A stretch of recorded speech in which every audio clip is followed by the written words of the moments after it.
प्रिय विद्यार्थियों, आज जिस विषय पर हम चर्चा करने जा रहे हैं वो एक बहुत ही महत्वपूर्ण विषय है और इस महत्वपूर्ण विषय में महत्वपूर्ण पद धारित करने वाले व्यक्ति के संदर्भ में हम संवैधानिक व्यवस्था, उसकी शक्ति, कार्य और दायित्वों पर चर्चा करेंगे। वो है भारत का प्रधानमंत्री। भारत का जो प्रधानमंत्री है, वास्तव में देखा जाए तो इसे संविधान द्वारा कोई शक्ति डायरेक्ट रूप से प्रदान नहीं की गई है, परंतु व्यवहारिक दृष्टि से देखा जाए तो देश की संपूर्ण संवैधानिक शक्तियां जो राष्ट्रपति में निहित है, उन सारी शक्तियों का प्रयोग प्रधानमंत्री के द्वारा किया जाता है। भारतीय संविधान इस संदर्भ में ये स्थिति स्पष्ट कर देता है। तो प्रधानमंत्री के दायित्व अर्थात जो भी शक्तियां हैं प्रधानमंत्री के पास, वो सारी शक्तियां राष्ट्रपति की शक्तियां हैं। इसलिए हम कहें तो ये प्रधानमंत्री का दायित्व है, ये प्रधानमंत्री के कर्तव्य हैं, ये प्रधानमंत्री के कार्य हैं। प्रधानमंत्री की शक्तियां नहीं है, क्योंकि ये शक्तियां तो राष्ट्रपति की हैं। इनका प्रयोग प्रधानमंत्री करता है। इसलिए वास्तविक शासक देश का कोई है तो वो प्रधानमंत्री है। भारतीय संविधान में राष्ट्रपति की स्थिति बड़ी मजबूत की गई है। राष्ट्रपति को संपूर्ण शक्तियां दी गई है। सारा शासन राष्ट्रपति के नाम से संचालित होता है, पर व्यवहार में सारी शक्तियां प्रधानमंत्री के द्वारा प्रयुक्त की जाती है। भारतीय संविधान के अनुच्छेद 7 स्पष्ट करते हैं कि प्रधानमंत्री की सलाह पर, अनुच्छेद 74 कहता है, प्रधानमंत्री की सलाह पर राष्ट्रपति अपने कर्तव्यों को पूर्ण करेगा। प्रधानमंत्री की नियुक्ति राष्ट्रपति करेगा। प्रधानमंत्री के प्रसाद पर्यंत राष्ट्रपति बना रहेगा और प्रधानमंत्री के संपूर्ण कार्य, जिसे हम कर्तव्य कहते हैं, दायित्व है, अनुच्छेद 78 के द्वारा वर्णित है कि प्रधानमंत्री राष्ट्रपति की सारी शक्तियों का जो प्रयोग करेगा, समय समय पर उसे सूचनाएं देगा, ये उसका कर्तव्य होगा प्रधानमंत्री का। तो परामर्श का कर्तव्य है। और इसी के साथ अनुच्छेद 2 के विवरण के पश्चात हम भारतीय संविधान के 42वें संविधान संशोधन पर अगर चर्चा करें, उसको देखना चाहें तो साफ उसमें लिखा हुआ है कि प्रधानमंत्री की सलाह से राष्ट्रपति सभी कार्य संपादित करेंगे। तो इसका मतलब राष्ट्रपति प्रधानमंत्री के बिना कुछ भी कार्य करने के लिए सक्षम नहीं है। ऐसे भारतीय संविधान की स्थिति वर्णित होती हुई दिखाई देती है। एक और प्रधानमंत्री की नियुक्ति राष्ट्रपति करता है। उसके संबंध अगर हम देखें प्रधानमंत्री और राष्ट्रपति, तो राष्ट्रपति प्रधानमंत्री की नियुक्ति करता है, प्रधानमंत्री की सलाह पर अन्य मंत्रियों की नियुक्ति करता है। प्रधानमंत्री को समय से पूर्व महाभियोग जैसे राष्ट्रपति पर लगता है, उसे हटाने की प्रक्रिया अलग है। तो प्रसाद, राष्ट्रपति के प्रसाद पर्यंत तक प्रधानमंत्री अपने पद पर रह सकता है। 2/3 मेजोरिटी जब तक प्रधानमंत्री के पक्ष में दलीय है, तब तक प्रधानमंत्री अपने पद का सर्वेसर्वा बना रहता है। तो राष्ट्रपति और प्रधानमंत्री के मध्य जो संबंध है, वे संबंध जो हैं उस पर डिपेंड करते हैं कि वो किस प्रकार अपनी शक्तियों का प्रयोग करता है। हम विभिन्न चरणों के माध्यम से भारत के प्रधानमंत्री और राष्ट्रपति के संबंधों की चर्चा करेंगे, प्रधानमंत्री और मंत्रिपरिषद की चर्चा करेंगे, प्रधानमंत्री और संसद के संबंधों की चर्चा करेंगे, प्रधानमंत्री और पार्टी के संबंध की व्याख्या करेंगे और राष्ट्रीय नेता के रूप में व्याख्या करते हुए उसकी वास्तविक स्थिति देश में क्या है उस पर चर्चा करते हुए हम इस वीडियो को समापन की ओर ले जाएंगे। अब पहले मैं ये बात करूंगा, क्योंकि इस चर्चा के मध्य ये संबंधों की जब चर्चा करेंगे तो व्यक्तियों के नाम आएंगे, किस राष्ट्रपति और प्रधानमंत्री के कैसे संबंध रहे, किस प्रधानमंत्री और संसद की क्या स्थिति रही। इसलिए हम पहले एक बार भारत में अब तक रहे हुए प्रधानमंत्रियों के बारे में एक संक्षिप्त झलक देखना चाहेंगे, संक्षिप्त रूप से वर्णन करना चाहेंगे कि अब तक भारत में 14 प्रधानमंत्री रह चुके हैं, जिसमें प्रथम प्रधानमंत्री पंडित जवाहरलाल नेहरू रह चुके हैं। और जवाहरलाल नेहरू जो है वो भारत के पहले प्रधानमंत्री हैं और लंबे समय तक उन्होंने भारत में शासन का कार्य संपादित किया है, जो 1964 तक अर्थात 1947 में भारत आजाद हुआ, तब से लेकर के 1964 तक पंडित जवाहरलाल नेहरू अपने पद पर कार्यरत रहे। उसके पश्चात लाल बहादुर शास्त्री अपने पद पर आए, जो 64 से 66 तक लाल बहादुर शास्त्री अपने पद पर रहे। लाल बहादुर शास्त्री के पश्चात श्रीमती इंदिरा गांधी प्रधानमंत्री बनी और इंदिरा गांधी 1980 तक प्रधान 66 के बाद इंदिरा गांधी प्रधानमंत्री रही और 80 तक प्रधानमंत्री रहती रही। और 80 से 1984 के बीच में दोबारा प्रधानमंत्री बनी। बीच में जो आपातकाल का समय आया उस समय मोरारजी देसाई प्रधानमंत्री बने, उनके पश्चात फिर इंदिरा गांधी प्रधानमंत्री बनी। तो मोरारजी देसाई जो है अल्पकालिक 2.5 साल के प्रधानमंत्री रहे। उसके पश्चात 6 महीने के चौधरी चरण सिंह प्रधानमंत्री रहे। चरण सिंह के पश्चात राजीव गांधी श्रीमती इंदिरा गांधी की हत्या के पश्चात प्रधानमंत्री बने, जो 1984 से 1989 पूरा कार्यकाल 5 वर्ष तक रहते हैं। उसके पश्चात भोपाल स्तूप कांड और अन्य घटनाओं को लेकर के राजीव गांधी जो मिस्टर क्लीन थे उन पर आरोपों की बौछार करके विश्वनाथ प्रताप सिंह ने जनता का मन जीत लिया, और जीतने के पश्चात चाहे वो बहुमत में ना आए परंतु वे भारत के प्रधानमंत्री बने। विश्वनाथ प्रताप सिंह के पश्चात चौधरी प्रताप सिंह के पश्चात चंद्रशेखर को प्रधानमंत्री बनाया गया, और चंद्रशेखर के पश्चात पीवी नरसिम्हा राव ने पूरा कार्यकाल निकाला। 5 वर्ष का पीवी नरसिम्हा राव का प्रधानमंत्री रहे। तत्पश्चात अटल बिहारी वाजपेयी का एक 13 दिन का कार्यकाल रहा। उसके पश्चात 23 माह का कार्यकाल और फिर 5 साल का कार्यकाल अटल बिहारी वाजपेयी का रहा। तो वाजपेयी प्रधानमंत्री रहे। वाजपेयी के इस कार्यकाल में जयललिता के हिम्मत के कारण उन्हें अपने पद से त्यागपत्र देना पड़ा और उन्हें बहुमत प्राप्त नहीं हो सका। तत्पश्चात HD देवेगौड़ा, हरदन हरी देवेगौड़ा प्रधानमंत्री बने, और ये मुख्यमंत्री से सीधे प्रधानमंत्री बने। और इसके पश्चात इंद्र कुमार गुजराल, जिन्हें आई के गुजराल कहा जाता है, इनका भी योगदान बहुत कम समय में रहे, परंतु योगदान भारत पाक संबंधों में अच्छा रहा है। तत्पश्चात अटल बिहारी वाजपेयी उन्हें प्रधानमंत्री बने, जैसा मैंने अभी कहा 3 बार बने, और वाजपेयी के पश्चात मनमोहन सिंह 2 कार्यकाल प्रधानमंत्री रहे, अर्थात 10 वर्ष तक मनमोहन सिंह रहे। और अब नरेंद्र भाई मोदी भारत के वर्तमान प्रधानमंत्री हैं, जो एक कार्यकाल पहले पूरा कर चुके हैं और दूसरा कार्यकाल उनका चल रहा है। इसी बीच हम गुलजारी लाल नंदा का प्रश्न उठाएंगे कि गुलजारी लाल नंदा भारत के कार्यवाहक प्रधानमंत्री बने जब पंडित जवाहरलाल नेहरू की मृत्यु हुई। उसके पश्चात श्रीमती इंदिरा गांधी से पूर्व लाल बहादुर शास्त्री की मृत्यु के पश्चात भी ये भारत के कार्यवाहक प्रधानमंत्री रहे। अब तक फुल फ्लैश 14 प्रधानमंत्री रहे हैं और गुलजारी लाल नंदा अस्थायी प्रधानमंत्री रहे हैं। अब तक के भारत के प्रधानमंत्रियों का कार्यकाल और अब तक के भारत के प्रधानमंत्री ये रहे हैं। ये बात अच्छी है कि देश को सदैव श्रेष्ठ प्रधानमंत्री मिलते रहे। एक दौर जरूर चला जिसमें अस्थायी सरकारों का दौर चला, साझा सरकारों का दौर चला, विभिन्न दलों के माध्यम से सरकारों का दौर चला, जिसमें कुछ व्यक्ति जो प्रधानमंत्री बने जो अपना कार्यकाल पूरा नहीं कर पाए, उनमें चौधरी चरण सिंह का नाम आता है, मोरारजी देसाई का नाम आता है, और चंद्रशेखर का नाम आता है, विश्वनाथ प्रताप सिंह का नाम आता है, और HD देवेगौड़ा, इंद्र कुमार गुजराल के नाम आते हैं, और अटल बिहारी वाजपेयी का भी नाम आता है कि उन्होंने भी पहली बार और दूसरी बार में अपना कार्यकाल पूर्ण नहीं किया। बाकी सभी प्रधानमंत्रियों ने अपने कार्यकाल को बशर्ते पूरा किया और उनका 2/3 मेजोरिटी से शासन चल रहा।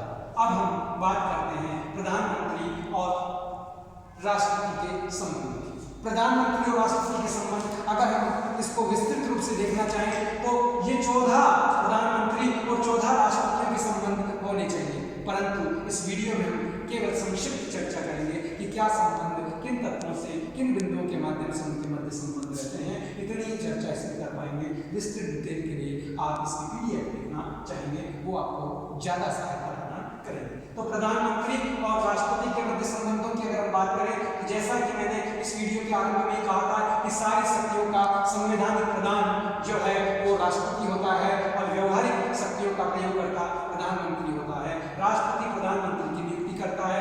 राष्ट्रपति और प्रधानमंत्री के मध्य संबंध बहुत ही अच्छे संबंध रहते हैं और यही संसदीय शासन और परंपरा के बीच उसको निर्वाह करने का माध्यम भी बन जाते हैं। डॉक्टर राजेंद्र प्रसाद पहले देश के राष्ट्रपति बने और पंडित जवाहरलाल नेहरू, उन दोनों के मध्य संबंध अच्छे रहे, परंतु ऐसा नहीं है कि प्रधानमंत्री और राष्ट्रपति के मध्य कई बार संबंधों में तनाव नहीं आया हो।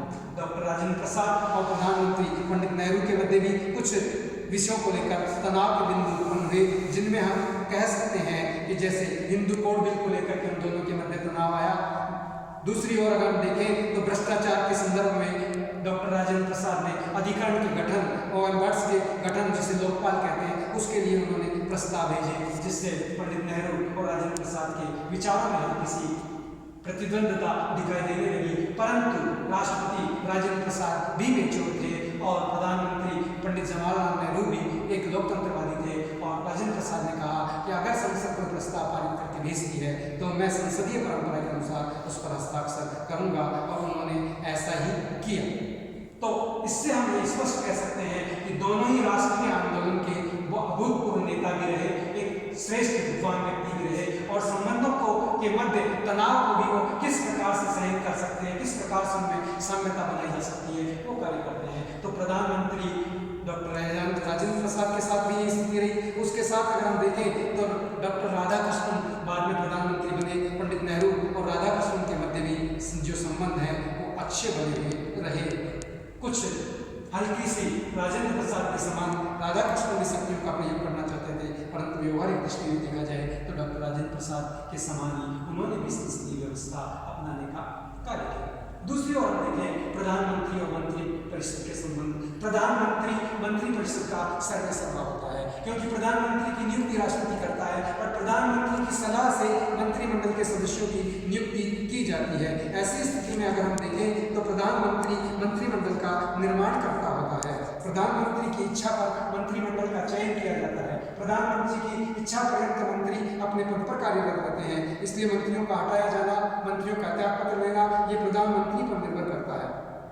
इवन नहीं प्रधानमंत्री उसे अपने पद से हटा सकता है, उनका पद परिवर्तित कर सकता है, पोर्टफोलियो बदल सकता है, और राष्ट्रपति से सिफारिश करके अगर कोई मंत्री हटने से मना कर दे तो राष्ट्रपति से सिफारिश कर दे उसे त्याग पत्र देने के लिए भी बाध्य कर सकता है।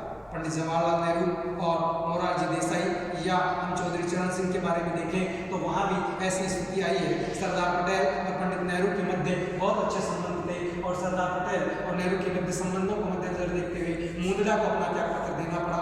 ऐसे ही अगर हम देखना चाहें तो मोरारजी देसाई और इंदिरा गांधी के मध्य मोरारजी देसाई को मंत्रिमंडल में प्रधानमंत्री की अवहेलना के कारण त्याग पत्र देना पड़ा। उधर देखें तो चौधरी देवीलाल को वीपी सिंह दोनों के मध्य तनाव को देखते हुए वहाँ चौधरी चरण सिंह को मोरारजी देसाई की सरकार से त्याग पत्र देना पड़ा। इस प्रकार से हम कह सकते हैं कि मंत्रिमंडल में जो भी मंत्री होंगे वे सारे मंत्री प्रधानमंत्री के अधीन रहेंगे, और ये बात महत्वपूर्ण तब हो जाती है जब प्रधानमंत्री का व्यक्तित्व उभर कर आता है। जैसे अगर हम देखें तो प्रधानमंत्री पंडित जवाहरलाल नेहरू का व्यक्तित्व उभरा हुआ था, और प्रधानमंत्री सरदार वल्लभ भाई पटेल थे। सरदार वल्लभ भाई पटेल की मृत्यु के पश्चात पंडित जवाहरलाल नेहरू का कद अपने पद से और दल से ऊपर हो जाता है, और उनके द्वारा जो निर्णय होता था, जो त्रयी के द्वारा निर्णय किया जाता था, वही निर्णय जो है मंत्री परिषद में रखे जाते थे, और मंत्री परिषद उन पर मोहर लगाने का काम करता था। उसके पश्चात हम देखते हैं तो मंत्री परिषद में जिसे हम लाल बहादुर शास्त्री की बात करें, लाल बहादुर शास्त्री सौम्य में मधुर और स्नेहशील स्वभाव के थे, और वो डेमोक्रेटिक व्यक्ति भी थे, और उनका कद उतना ऊपर भी नहीं था उस समय, तत्कालीन समय, और कम समय के लिए वो प्रधानमंत्री रहे, और भारत में अकाल मृत्यु उनकी ताशकंद समझौते के कारण रूस में हो गई। तो यहाँ लाल बहादुर शास्त्री का जो था वो भी मंत्री परिषद और प्रधानमंत्री के मध्य विचार विमर्श के द्वारा, सलाह मशवरे के द्वारा कार्य किए जाते रहे हैं। इसके पश्चात अगर हम देखें संक्षेप में तो विचार विमर्श की शैली रही है इनकी, और इसके पश्चात अगर हम देखना चाहें तो इंदिरा गांधी अर्थात जवाहरलाल नेहरू, श्रीमती इंदिरा गांधी और राजीव गांधी, और राजीव गांधी, पी.वी. नरसिम्हा राव और मनमोहन सिंह, पी.वी. नरसिम्हा राव और नरेंद्र मोदी, इन सब का जो कद रहा, ये जो प्रधानमंत्री रहे, इनका कद अपने दल से ऊपर उठ जाता है, और उठने के पश्चात मंत्रिमंडल से ऊपर होता है। तो मंत्रिमंडल से चाहे ये सलाह मशवरा करते हो, चाहे उनसे वार्ता करते हो, चाहे उनका अनुमोदन देते हो, परंतु इनकी रखी हुई बात को मंत्रिमंडल सहर्ष स्वीकार करता रहा है, क्योंकि इनके जो व्यक्तित्व है, इनकी जो शक्ति है, इनकी जो कार्य करने की शैली है, इनकी जो राष्ट्र चेतना का जो इनका प्रतिबिंब और दृष्टि है, उस दृष्टि का प्रभाव अपने मंत्रिपरिषद के सदस्यों पर भी दिखाई देता है। संसद और मंत्रिमंडल के संबंधों की अगर हम चर्चा करें तो संसद और मंत्रिमंडल में अगर हम बात करें तो मंत्रिमंडल की अध्यक्षता प्रधानमंत्री करता है। ऐसे ही संसद का और जो है कार्यपालिका का प्रधानमंत्री होता है, और प्रधानमंत्री के माध्यम से विभिन्न प्रकार के विधेयक संसद में रखवाए जाते हैं, और संसद उन विधेयकों को पारित करती है जो विधि निर्माण का कार्य करती है। तो संसद में महत्वपूर्ण पदों को देना और महत्वपूर्ण पदों की नियुक्ति जैसे लोकसभा अध्यक्ष की नियुक्ति है, उपाध्यक्ष की नियुक्ति है, विभिन्न प्रकार की प्रांगण और अन्य समितियों के अध्यक्षों की और सदस्यों की नियुक्ति है, ये सारे नियुक्ति संबंधी जो कार्य हैं ये प्रधानमंत्री के द्वारा किए जाते हैं, चाहे वो विपक्ष के सदस्य को रखे चाहे अन्य को। इस प्रकार हम कह सकते हैं कि संसद जो है उसका भी संबंध प्रधानमंत्री से होता है। मान लीजिए किसी विषय पर विवाद हो जाता है तो दोनों सदन अर्थात संसद का लोकसभा और राज्यसभा की ज्वाइंट समिति बुलाई जाती है, ज्वाइंट सम्मेलन बुलाया जाता है, अधिवेशन बुलाया जाता है और उस अधिवेशन का जो अध्यक्ष होता है वो लोकसभा का अध्यक्ष होता है और सदस्य संख्या लोकसभा के पास अधिक होती है, इसलिए वह प्रस्ताव संसद के द्वारा पारित मान लिया जाता है। और एक प्रत्यक्ष वोट संख्या के आधार पर भी देखें तो संसद में लोकसभा के प्रतिनिधित्व की प्रधानमंत्री के व्यक्तित्व की विजय संभव दिखाई देती है।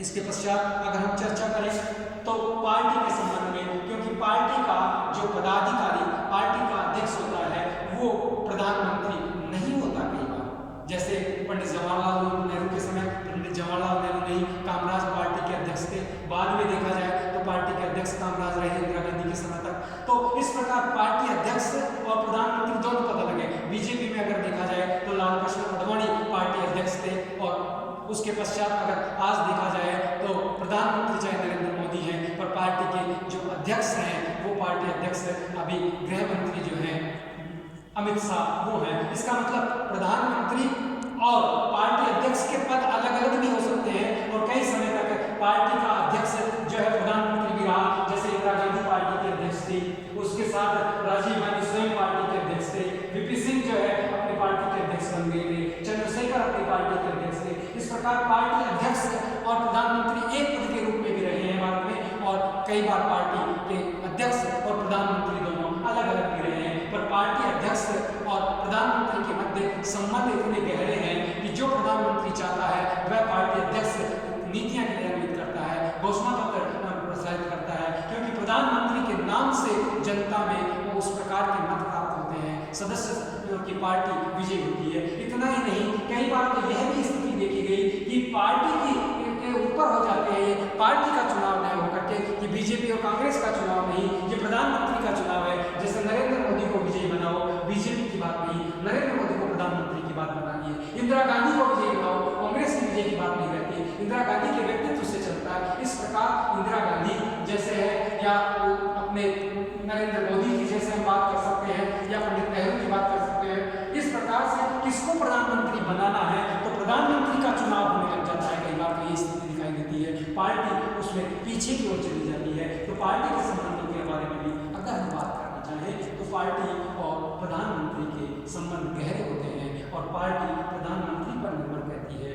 पार्टी का जो कोष है प्रधानमंत्री के कार्य और उसके व्यवहार पर निर्भर करता है और पार्टी के संबंध प्रधानमंत्री के अच्छे संबंध होते हैं। अन्यथा पार्टी में विभिन्न प्रकार की अगर घटनाएं होती है, पार्टी विच्छिन्न भी हो जाती है तो नई पार्टी प्रधानमंत्री के नाम से बन जाती है, जैसे इंदिरा गांधी कांग्रेस आई, देवराज अरस और अन्य लोग पार्टी छोड़कर अलग चले जाते हैं, परंतु ये बात अलग है, पार्टी में सदैव ही उसका वर्चस्व बना।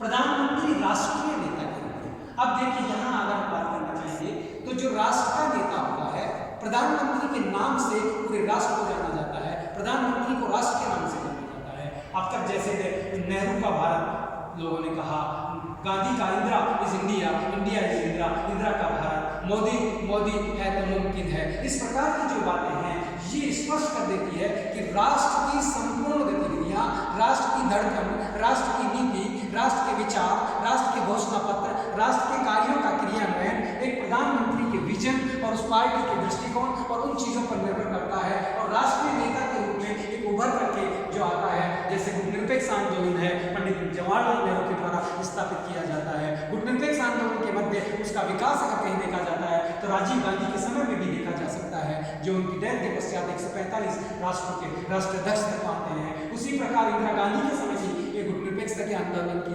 सशक्तता दिखाई देती है। तो राष्ट्रीय और अंतर्राष्ट्रीय सभी मोर्चों पर प्रधानमंत्री के व्यक्तित्व को इतना महत्वपूर्ण माना जाता है, प्रधानमंत्री के कार्यों को इतना महत्वपूर्ण माना जाता है, उससे देश की जनता आकांक्षा रखती है, देश की जनता उससे एक दिशा पाती है और अंतर्राष्ट्रीय क्षेत्र में भी उन राष्ट्रों में दबदबा, उस राष्ट्र का जो वर्चस्व है उस प्रधानमंत्री उसकी कार्य, नीति, शैली, समझौते और संधियों के माध्यम से विकसित होते हुए दिखाई देते हैं। इसके राष्ट्रीय नेता के रूप में अगर हम कहें तो प्रधानमंत्री सर्वमान्य नेता होता है देश का, और सर्वमान्य नेता ही नहीं होता बल्कि अगर सही पूछा जाए तो प्रधानमंत्री ही वास्तविक देश का नेता और वास्तविक भूमिका निभाने वाला व्यक्ति दिखाई देता है। अब हम इनके कार्यों की अगर हम चर्चा करें तो कार्यपालिका का प्रधान होने के नाते प्रधानमंत्री संपूर्ण कार्यपालिका अर्थात संपूर्ण देश के प्रशासन, चाहे वो केंद्रीय प्रशासन हो, चाहे वो राज्यों का प्रशासन हो, सभी प्रशासनों के मध्य, चाहे वो राष्ट्रपति शासन लागू हो, चाहे शांति काल में हो,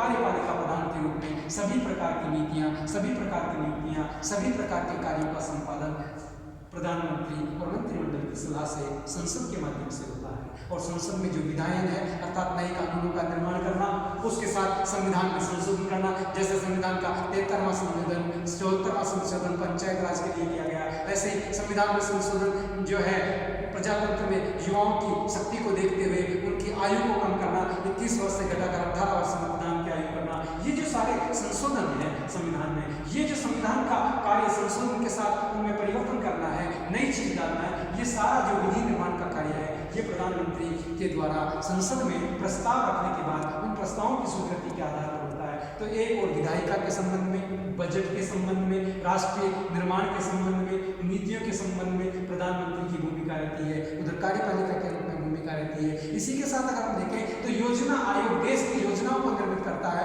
विकास करता है, इतनी योजनाएं बनी देश के अंदर और उस योजनाओं का प्रधानमंत्री अध्यक्ष होता है, उसके माध्यम से योजनाएं निर्मित होती है। तो कार्यपालिका प्रधान के रूप में उसकी भूमिका है, विधायिका प्रधान के रूप में उसकी भूमिका है, न्यायपालिका में प्रधानमंत्री की प्रत्यक्ष कोई भूमिका दिखाई नहीं देती, परंतु अप्रत्यक्ष रूप में देखा जाए तो न्यायपालिका की जो भारत में चुनाव की पद्धति थी पहले, उसमें जो एक लिस्ट न्यायपालिका के द्वारा दी जाती थी, उसके जो उस पर चर्चा राष्ट्रपति, प्रधानमंत्री और गृह मंत्री से किया करते थे।